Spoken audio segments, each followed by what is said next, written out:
Partagez vos observations avec Benoît Dutrisac par courriel. dutrisac@commercialcube.radio. Rendez-vous, c'est tout ce qu'il vous reste à faire. Rendez-vous! Des appels au génocide! Ils sont tombés sur la tête. Vous n'aurez pas mon 100 millions de dollars. Cruel, horrible, inhumain. Qu'est-ce que c'est que ça? Un politologue pas comme les autres. Loïc Tassé. Ah, Loïc, bonjour. Tout le monde spécule, là. Trump, Carney, on ne sait pas, on ne sait rien, on ne sait pas où ça s'en va. Moi, je suis très déçu. Il n'y a pas eu de flamèche. Ils se sont serrés la main, rien. Tu sais, j'aurais aimé quelque chose, je sais pas, qui danse un petit gigodon, Carney, ou que Trump y aille d'une belle fait phrase. Ça. As-tu vu, Loïc? Il était avec Carney, puis il a fait son petit point mollasson, là. Tu sais, son petit point de fils à papa, là. Oui. Il n'a même pas mis les 2 points en l'air. Non, juste un. Je suis un peu déçu. Tu sais, ça, c'est juste au camping qui fait ça. Avec ses amis. Écoute, on verra ce qui va arriver. Il y a une conférence de presse qui est prévue à l'ambassade du Canada à Washington à 3h. Ils vont manger ensemble. Ça peut durer plus longtemps, moins longtemps. Moi, je pense que plus ça dure longtemps, meilleur signe c'est. Ça, on peut spéculer là-dessus. Tu parles de quoi, là? De la rencontre entre Carney et Trump. OK. Ouais. Plus ça va durer longtemps, mieux ce sera. Et je pense que il y a vraiment une intention de la part de Trump de négocier parce qu'il y a besoin de ça. Il a besoin lui-même d'avoir un certain nombre de victoires, ou en tout cas de montrer que les choses vont bien, que sa présidence va bien, que les gens acceptent les tarifs qu'il a mis de l'avant. Et dans ce sens-là, je pense que oui, il y a une belle opportunité pour Carney pour négocier, pour sortir quelque chose. Mais tu sais, la question que tu as très bien posée, c'est qu'est-ce qu'on va en savoir au juste? Qu'est-ce qui va nous dire la vérité là-dedans?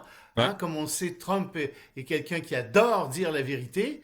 Et Carney, mettons qu'il y a de la restriction mentale, pour le moins. Hein? Ça, c'est restriction mentale, pour le moins. Oui. Fait que on va voir ce qui en ressort, là, parce que y a des demandes claires des États-Unis face au Canada.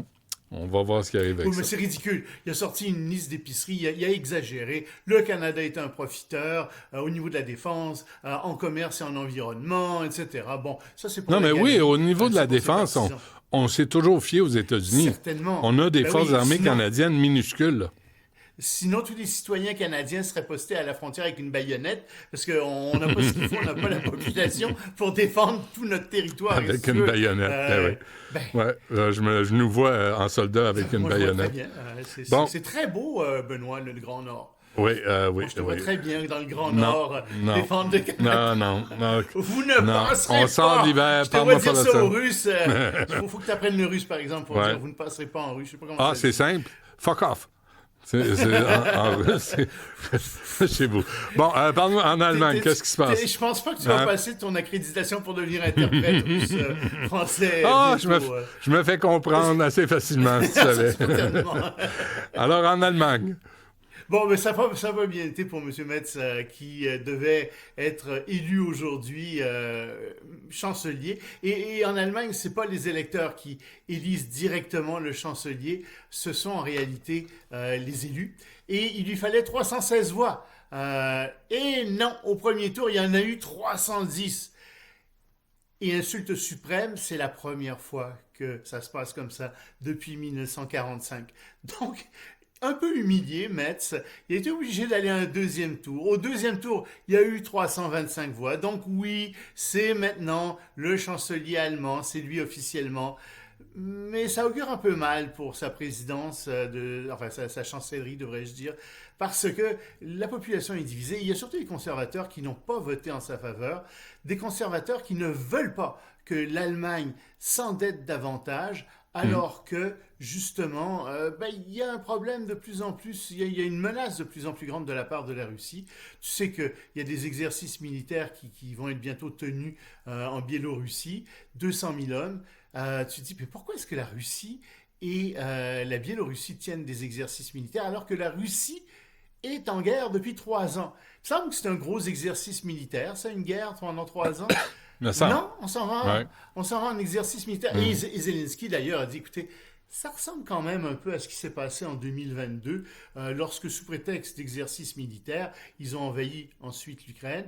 Où est-ce qu'ils vont aller? Je ne sais pas. Est-ce qu'ils pourraient aller en Pologne? Est-ce qu'ils pourraient aller en Ukraine, en Lituanie? C'est possible, mais c'est très clair. Il a raison que la menace russe ne descend pas. Et je pense que ça va pousser davantage l'Allemagne encore Il y a un vers mouvement, un réarmement. il y a un mouvement aussi pour la rémigration. Là. L'Allemagne a accueilli, Angela Merkel a accueilli pas loin d'1 million de migrants. Il y a quelques années, ça passe mal. Hein? On voit une resurgence de la droite. Là. Oh, mais ça fait longtemps. Puis il y a un problème avec les Turcs en particulier, qui sont très nombreux en Allemagne, qui s'assimilent mal. Et surtout Erdogan, qui rentre dans les campagnes électorales en disant aux Turcs pour qui voter, enfin aux descendants turcs, pour qui voter ou pour qui ne pas voter. Et on sait qu'Erdogan est un islamiste. Donc il y a toute une pression d'islamisation aussi qui est très, très forte en Allemagne. Et oui, il y a beaucoup de gens qui disent on devrait non seulement renvoyer des immigrants, mais on devrait même renvoyer, disent des gens qui sont très, très, très, très à droite, vont te dire, on devrait même renvoyer des gens qui ont déjà obtenu leur citoyenneté allemande, mais qui viennent justement de pays musulmans.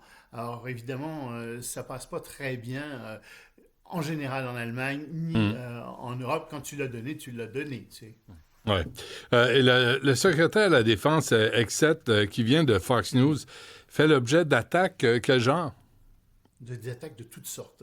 Ça va vraiment pas bien pour lui. D'abord, il faut te dire qu'il y a eu l'idée de, je sais pas pourquoi, on sait pas d'où part le nom, mais tu sais, il y a un peu plus de 800 généraux et admiraux aux États-Unis. Il a décidé d'en couper 200. Allez hop, on en enlève 200, environ. Et je pense que ça passe très très mal dans l'armée. Et il y a des signaux qui sont envoyés. Tu as par exemple John Bolton, qui est l'ancien secrétaire à la défense, l'ancien conseiller, pardon, à la défense de Trump en 2018-2019, qui vient de sortir en disant, regardez, il y a un mot pour décrire ce qui se passe avec ESSEC au Pentagone, ça s'appelle le chaos. C'est le chaos total. Puis hop, il y a des petites nouvelles qui sortent aussi. Tiens donc, à la fin janvier, ESSEC aurait de son propre chef ou aurait décidé quelque chose comme ça de bloquer l'envoi d'armement vers l'Ukraine pendant une semaine sans en référer à Trump, sans que Trump le sache. Alors, évidemment, ce genre de choses passe très très mal et donc on voit que je pense que ça commence à chauffer pour lui. Il y a beaucoup de gens qui n'aiment pas du tout la façon dont il essaie de diriger le Pentagone. Et ça semble ne pas marcher non plus. Tu sais, quand tu as des fuites comme ça, les militaires, normalement, là, ils sortent pas dans les médias. Ils disent rien, ils obéissent. Mais il y a des moyens quand même de faire savoir son mécontentement. Et je crois que c'est ce à quoi on assiste en ce moment.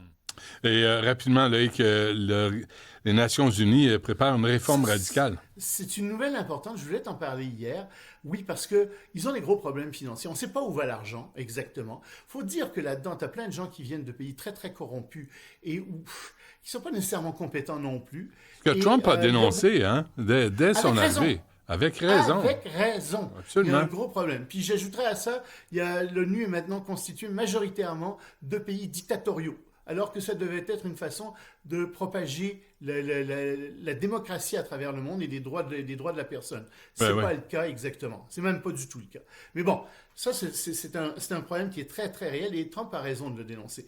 Malheureusement, il est en train de couper tous les budgets aussi à l'ONU. Les États-Unis contribuent pour 25% du budget de l'ONU.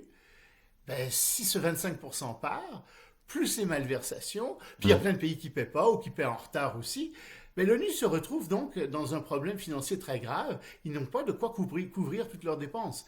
Et ils sont en train de se dire, il va falloir qu'on fusionne un certain nombre d'activités ensemble. Par exemple, oui.